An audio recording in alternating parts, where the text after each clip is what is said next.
Chapter 17. Awake, O sleeper. In the book of Ephesians we are told to awake, O sleeper, and arise from the dead, and Christ shall give you light.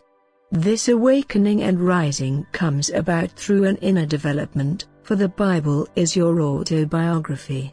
It was you who inspired the prophets to record their visions. And it is you who will fulfill their prophecies in a first-person, present tense, experience. As you read the Bible, get your mental teeth into it. Study its message, and your understanding will go deeper and deeper as you travel through life. The Bible teaches self-help. Do not look to any leader on the outside, only look to self by turning within. If anyone offers to do for you what you can do for yourself, reject their offer and turn to Christ, God's creative power in you, who is your life, your light of the world. By changing your thinking, Christ will change your world. The earth, spoken of in Scripture, is the mind of man. It is in this psychological earth that the idea of the kingdom of heaven was implanted. While in the state of sleep, false doctrines have crept in. Called tares, they grow with the wheat and will be harvested. Therefore, you must become selective and clear the weeds by killing every belief in a power outside the mind. The man who is rich is complacent. Satisfied with his social and financial positions, he is not hungry to grow. If you are complacent, your life will not change, for you will not be hungry or thirst for a higher level of awareness. You and you alone know whether the hunger has come upon you or not, but you have not begun the work you gave yourself to do until you begin to uncritically observe your thoughts. And when you do, you will discover that you are not as truthful, honest, or courageous as you thought you were. Tonight, select a future upon which you want to work, and tomorrow, be watchful. Question yourself by saying, am I keeping the tense? Do I want this? Is that the way my friend wants me to see him? Am I limiting myself? Then act in your imagination, for imagination is passive while asleep and allows that which is false to take the throne. Watch your thoughts. Reclaim your throne and consciously allow your human imagination to rule your world. Your human imagination, once activated, will awaken as a little babe. Born in violence, in a manger where the wild beasts eat, it will grow in wisdom and power as the outer you will become passive and powerless. But, you must be watchful and vigilant of your thoughts in order to bring the outer you into passivity. Only then will you know what it is like to be in the world but not of it. The purpose of this teaching is to awaken the Christ who is asleep in man, dreaming different states into being, and bring him to the conscious circle of humanity where man is self-aware. Once you are aware of your true self, you will no longer condemn sleeping man. You will know they are machines, automatons who do not know what they are doing. Your desires are not subjective, intangible things, but solidly real. Begin to awaken the Christ in you by clothing your subjective desires in objective reality. I promise you, the day you do this, they will become facts in your world. Have a name that you will not lie to yourself anymore. Work on this feature within yourself.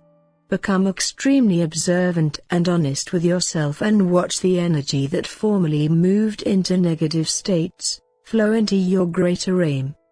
Perhaps your aim is to become a great teacher, not because you want to impose your will upon others, but because you want to awaken in others what you have awakened in yourself. The awakening begins when you feel a separation, a division of the natural and the spiritual imaginative you to which all things are possible. It is this spiritual you that clothes your subjective state in reality. By changing the feeling of I, you can direct your life internally and escape the prison of your present state regardless of what it may be. By thinking from the point of view that the problem is solved, you move from the problem to its solution. This change of attitude is called the Beatitudes. In other words, you are being what you want to be by assuming that you already are it. When you know what you want, consciously clothe yourself in a new concept of self by extracting your I from the evidence of the senses and placing it in the place you want to be. By this assumption, or beatitude, you have journeyed from one state to another. And if I be lifted up, I draw all men to me. Once you have lifted yourself up into the new states, abide there. Do not come back to the testimonies of your senses, but remain in your desire until a different world is established. Every change in the feeling of I automatically produces changes in the external world. Therefore, you must learn to die daily to your old beliefs.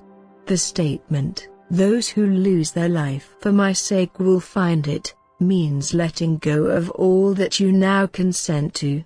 If you lose it, you will find your I clothing itself on a higher level of beings, thereby causing a new expression in your world. When you go in a new direction, the journey is made in the mind. A physical journey may follow, but the journey must be made on the inside first. Where you are, is what you psychologically are at that moment. An enlightened being lives on the mountaintop, and the human imagination, when completely controlled, is personified as a being called Jesus Christ. As long as you are violent, you are asleep. Awaken the spiritual you by watching your actions and reactions to life, and you will lose your impulse to retaliate. What happens to you here is not important, but how you react to what happens is. Your reactions define you. They tell you where you are, for you attract life in its most minute detail. The Bible does not teach reincarnation. Its central teaching is the rebirth of consciousness into ever higher and higher levels. You must be born by water and spirit, not water only. Except a man be born of the Spirit, he cannot enter the higher level of being called the kingdom of heaven. In this series of lectures, you have received psychological instruction as to how to go about working on yourself. Your mind has been washed of certain errors, baptized and born of water. But, unless this truth is applied, you will not be born of the Spirit. The word Mary means water. Christ, the I in you, is born of water and of the Holy Spirit. The outer you cannot receive instructions. He is literal and takes things literally, thereby receiving nothing but stone. The righteous man, however, is conscious of being the man he wants to be, while the foolish man steals from himself by not claiming his desire. Every time you see a man less than what he wants to be, you have robbed him of the state necessary to externalize it. Be not as the heathen who, by vain repetition, hopes he can get the ear of God. Rather, when you pray, go within and close the door, and your Father who hears in secret will reward you openly.